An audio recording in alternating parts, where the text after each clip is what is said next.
Attack, arrest and subsequent release of people holding procession for those that were allegedly killed in October 2020 during the NSAS protest at Lekki tollgate has received several backlash from different quarters.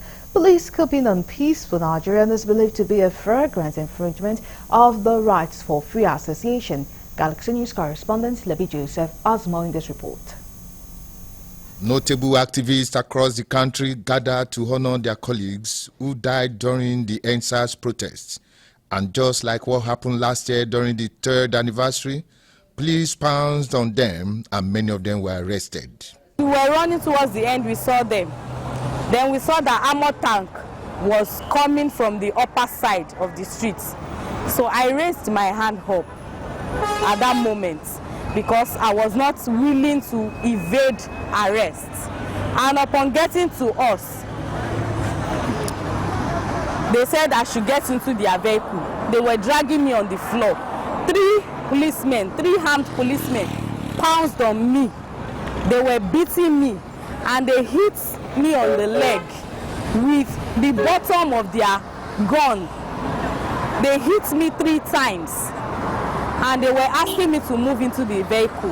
As at that time, I was telling them, "Officer, do you realize that I'm a female? You are rough handling me." Speaking on the development, a legal practitioner, Terry Adeniji, and a security expert, Adams Abu, differ on the conduct of the police at Lekki toll gate. Police should not hide under that. And I said, if you don't get that permission, then you are breaching the law. You have not breached any law.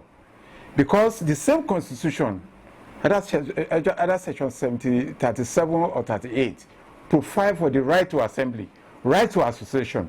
So if the 1999 constitution should provide for the right to assemble or right to association, right to hold meeting, then the same constitution cannot go by a statute of section 4 of Police Act and now say, no, if you want to do the same thing, unless you are granted permit by police, you cannot go ahead. That's a conflict.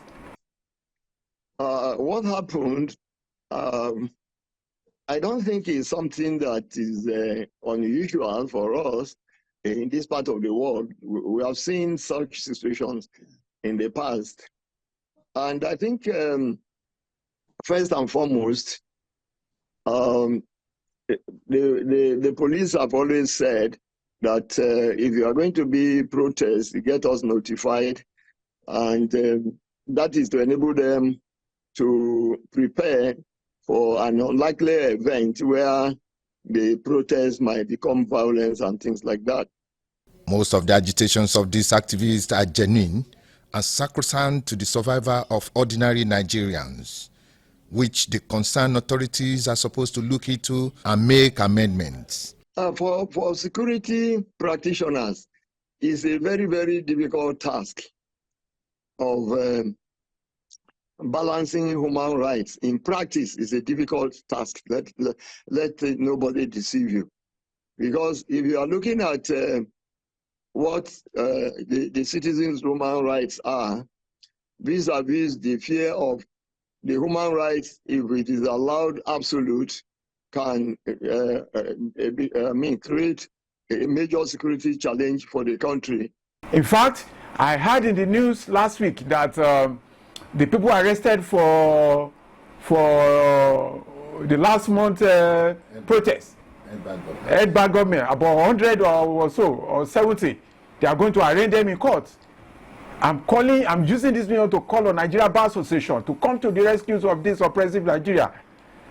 Because these people, except those who are violent, if they stage a peaceful assembly, peaceful protest, peaceful demonstration, they have not committed an offense. From Lagos, this is Lebby Joseph reporting for Galaxy TV News.